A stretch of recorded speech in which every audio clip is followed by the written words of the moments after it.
പ്രധാനമന്ത്രി നരേന്ദ്രമോദിയുടെ ലക്ഷ്യം വികസിത ഭാരതമാണെന്ന് കേന്ദ്ര സഹമന്ത്രി ജോർജ് കുര്യൻ. തിരുവനന്തപുരം ആർആർജി ഭവനിൽ ബിജെപിയുടെ മീറ്റ് ദ ലീഡർ പരിപാടിയിൽ സംസാരിക്കുകയായിരുന്നു അദ്ദേഹം.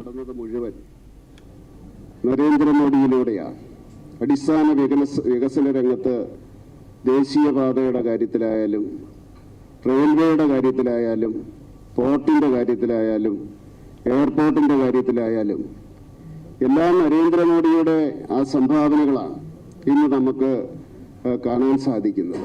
ദരിദ്രർക്ക് വേണ്ടിയുള്ള പദ്ധതികൾ നോക്കുകയാണെങ്കിൽ മുഴുവൻ തന്നെ സൗജന്യമായിട്ട് അരി കൊടുക്കുന്നത് മുതൽ ആരോഗ്യ രംഗത്തുള്ള പദ്ധതികൾ മുഴുവൻ തന്നെ അങ്ങനെയുള്ള കാര്യങ്ങൾ മുഴുവൻ തന്നെ നരേന്ദ്രമോദിയുടെ സംഭാവനകളാണ്.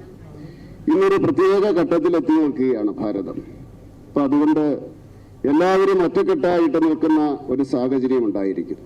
അതുകൊണ്ടാണ് അദ്ദേഹം ഇന്നത്തെ പ്രസംഗത്തിൽ മുഴുവൻ അദ്ദേഹം പറഞ്ഞത് ഈ സ്വദേശി ഉൽപ്പന്നങ്ങൾ, ഭാരതീയൻ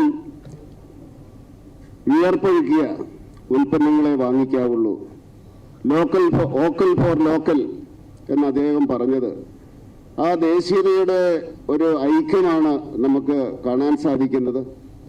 നമ്മുടെ വികസനം ഇനി മുന്നോട്ട് പോകണമെങ്കിൽ തീർച്ചയായിട്ടും ആ ചിന്താഗതിയുടെ അടിസ്ഥാനത്തിൽ മാത്രമേ സാധിക്കുകയുള്ളൂ.